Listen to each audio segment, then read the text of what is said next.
will hold each other like boyfriend and girlfriend, that they are not fighting. Sabi nila, pag maglagay ka ng ganyan, matatakot ang binihabi.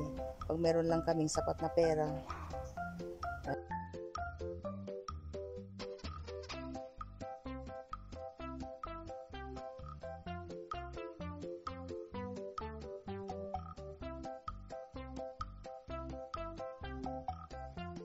Hello po, nandito na naman tayo, naglalakad ulit. Nag-stop over lang tayo dahil may tawag. May tawag si Habi, kapatid niya from France. Ako naman, sabi ko mag-video ako dito. Ayan, medyo madilim na naman. Ito yung oras ng aming paglalakad. Ayan, kausap yung kapatid niya. At أنا بتصور كنت عم تمشي أنا بشوفه على الفيسبوك وعم نمشي خيي. Okay.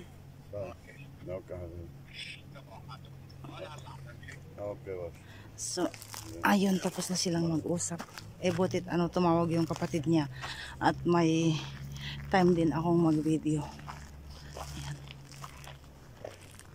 Come here, like boyfriend and girlfriend. Like boyfriend. How we can pass there? Yeah, I'll pass behind. Well, we will hold each other like boyfriend and girlfriend, that they are not fighting. هات تلفن لكلود اطمن عليها عيب. Okay, come. شو صار معه هذا بحصاته؟ Today also?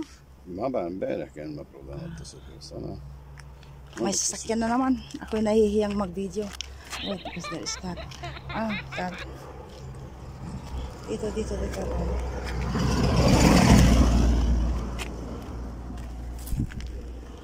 Kung wala lang YouTube channel, hindi tayo magnanakaw ng panakaw na video.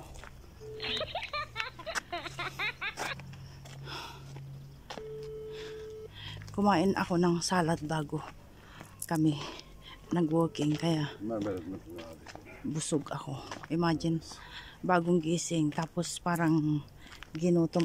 It's very nice there. Ginutom ako, tapos naglakad. So, diba bongga? May sasakyan na naman.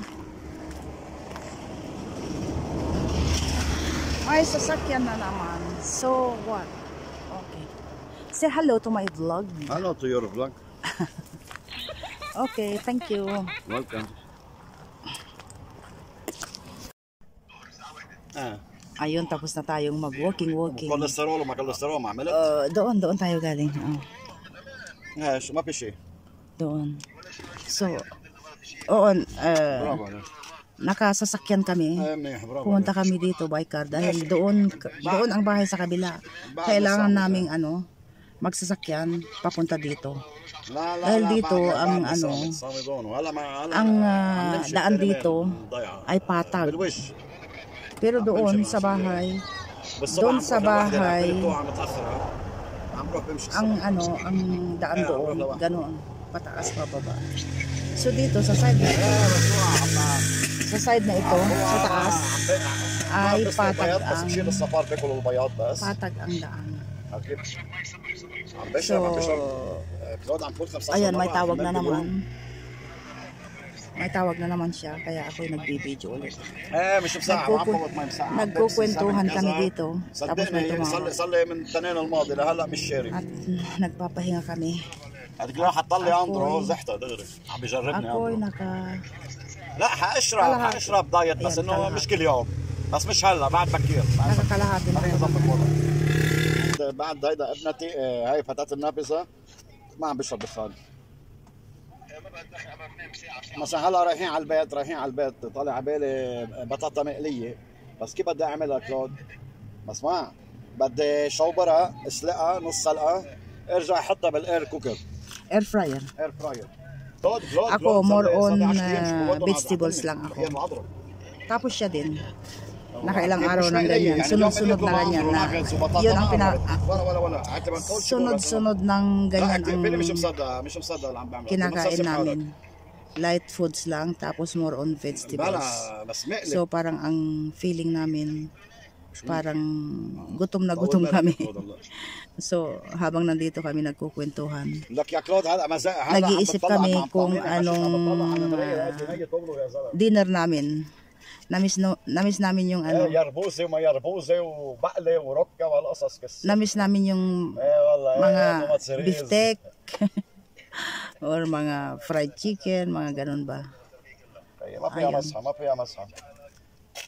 So, yun na yun. Madilim na naman, at least natapos yung ano. Isang araw na naman. Andito na tayo, home sweet home. Pinawisan ng konti. At tingnan nyo ito guys, oh. Nilagay ko. Dahil sabi nila pag maglagay ka ng ganyan, ano, matatakot ang mga langaw. May langaw pag ano, paminsan-minsan may langaw. Oo. Tapos pag ano, pag dumating sila, yung bang talagang as in marami. Tapos meron din kaming pampatay ng ano dyan, langaw. Ayan. Ayan, madilim na oh. Tapos si Habi, may nakitang pinsan niya doon. Dumaan siya doon, nakikipagyaw-yawan. Ako naman nagpapahinga dito. And then, mag-iisip kami kung anong pang dinner namin. Namiss daw niya ang french fries na talagang bawal kainin para sa kanya. So, nag-search daw siya sa YouTube. Pwedeng mag-french fries na walang oil daw. So, ano, lulutuin namin sa air fryer. Yun. Pero tingnan natin. Kasing sarap ba ng ano, ng french fries ang gagawin namin pag sa air fryer niluto. Oo, dapat iwasan talaga ang oily, fatty na mga foods para sa ekonomiya, para sa kalusugan. Mamaya pa ako papasok. Medyo kumakagat na yung dilim. Magyaw-yawan muna tayo, pandagdag sa ating content. Every time na naglalakad-lakad kami, nagkukwentuhan kami, sabi nga namin, kung meron lang kaming konting pera sa bangko, dito na lang kami magi-stay. Siyempre kailangan ding magtrabaho para at least may pambili ng mga pangangailangan. At yun nga, itong buwan na to, illegally ang mga tao, mga bakasyon sila. July, August, September, mga tao talagang nakabakasyon sila na para mag-relax sa kanilang mga village. So yun na nga ang point namin. Yun ang rason namin kaya nandito kami sa bundok, para mag-relax lang ng konti. At yun na nga, pag meron lang kaming, yun nga ang sabi ni Habi, pag meron lang kaming sapat na pera, magpapahinga na kami. Dito lang. Sa umaga, gigising ka, mag-aalmusal, ganoon. Tapos magkwentuhan kayong mag-asawa. Tapos pagtanghali, lakad-lakad ng konti. And then magluluto kung anong kakainin ninyo. Mga ganun ba? Oo. Walang iniisip na problema, ganoon. Masarap kaya yun. Kaya alam nyo guys, mga karamihan sa atin, may mga OFW from America, Europe, Middle Eastern, na sige, trabaho ang ginagawa nila, nag-iipon.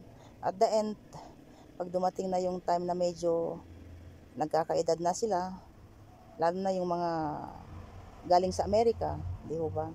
May mga nagfo-for good, lalo na pag nag-retire na sila, mas ginugusto pa nilang yung bang mag-for good sa Pilipinas.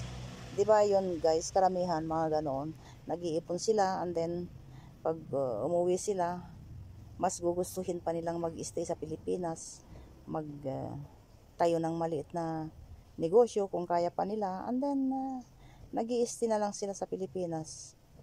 Yung bang ganon.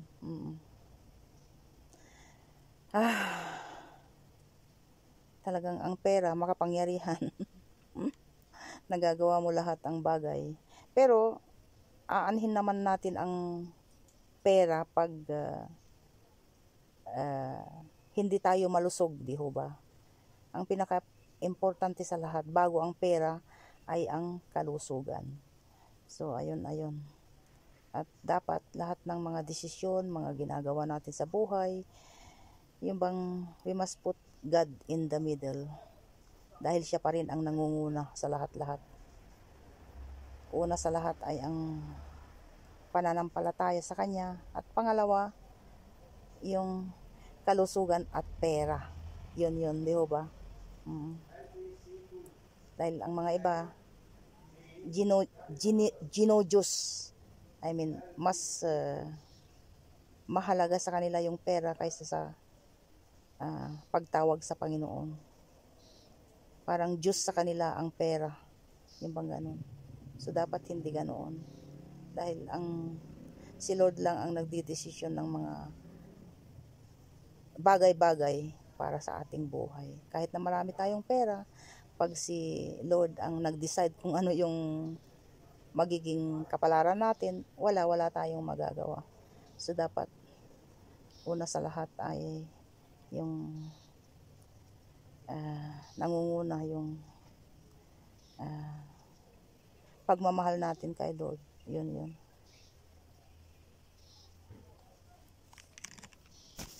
Back home.